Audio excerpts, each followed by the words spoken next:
Now here's the Grimlock you've been waiting for. Today we are looking at Legacy Evolution Toxitron Collection G2 Universe Grimlock. A chunky leader class figure, this Dinobot Commander is a repaint of Studio Series 86 Grimlock.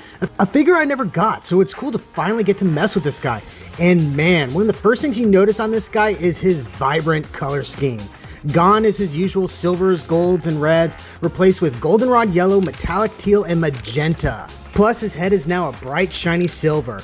He also has interesting metallic teal tiger stripes running along his legs.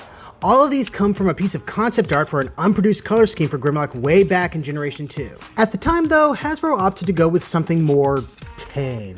Don't get me wrong, I love my blue G2 Grimlock, and I'm sure there are people out there who love their turquoise and even silver Dino Buddies.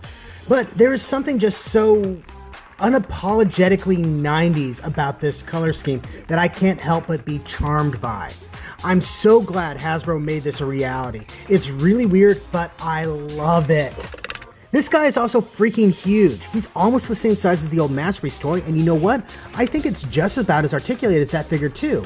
He's got all the joints you've come to expect from a modern Transformer, especially one connected to the Studio Series line. The cherry on top though is you can even move the back wings. I don't think even the Masterpiece toy can do that. Moving on to accessories, that's one area where he's weaker than the Masterpiece. He's only got his double barrel blaster, which at the very least looks pretty nice, but there's no sword, no crown, nothing else. And that is a shame. Transformation is pretty much your standard G1 Grimlock transformation. We've seen it a couple of times around here. Though I will say this one does some neat stuff with the tail and legs. There isn't much new other than that, but it's still a nice, satisfying process. A process that gets you one big old yellow robotic T-Rex.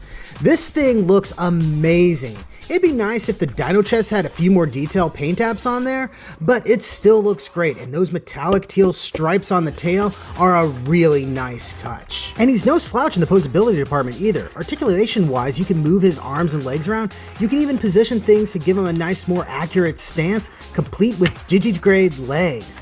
This is always a nice addition to a new Grimlock toy if you ask me. Grimlock being an old-style tail-dragging lizard in robot form is certainly classic. But having the option to go with a more horizontal look without compromising anything is amazing.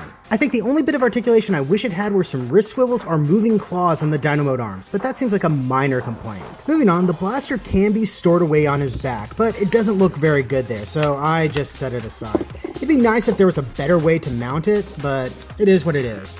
Oh, and I can't believe I almost forgot this. You also have decent articulation with the head. I just didn't do the best job of showing the rotation it can do. But overall, this is a great figure. A G2 king who has come in and taken his rightful throne in my collection. Check him out if you can. Thank you for watching, and I'll see all of you next time you invade my shelf space.